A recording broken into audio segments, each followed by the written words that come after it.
ომი დაიწყო მიშამ, აბა რა ეგონა რუსეთს რო ეწინააღმდეგებოდა და ის არაკეთებდა როგორც რუსეთს უნდოდა.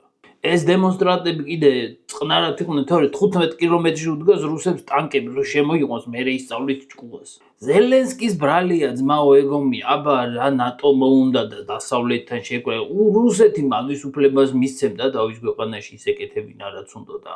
ტელეფონი კი არა რომ შევა რუსეთი სომხეთში, მან დაჩვენებს როგორ უნდა იყოს საქმე. ევროპა მიაყენოს თორე იქ ჩავლენ ბერლინამდე ბიჭო. და იგივე ხალხი როცა გაიგეს რომ ტრამპმა მადურო მოიპარა.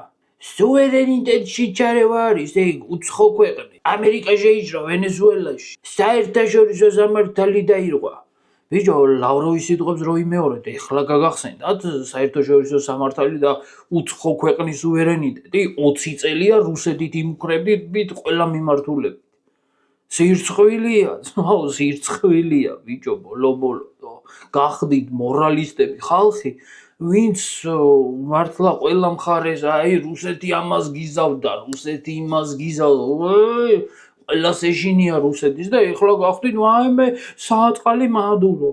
კი, ზოგადად არ არის სწორი საქციელი, მართალია, მაგრამ მადუროს ეხება და მადურო და ზელენსკი არ არის ერთი და იგივე, ჯერ ერთი.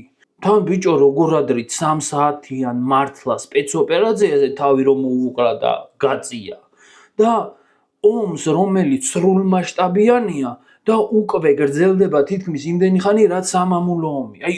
აი რა ნამუსით ადარებთ ამ რაღაცას ერთმანეთს და კიდე ის ფრაზა ამერიკა და რუსეთი ერთი ჩორტია. როგორ არის ერთი ჩორტი ბიჭო? აი ერთი შენ როგორც ქართველმა თანის ლიბია გაიხსენე, ირაყი გაიხსენე, ის ბიჭო საქართველო რატო არ გახსენდება ამ დროს? საქართველო რატო არ გახსენდება? ბოლო 200 წელია რომ რუსეთმა გაგვანადგურა და რამდენი ათასობით ადამიანი დაგვიხოცა ბიჭო. რა ლიბია და რა ის ერაყი ბიჭო, საქართველო გაიხსენე ბიჭო.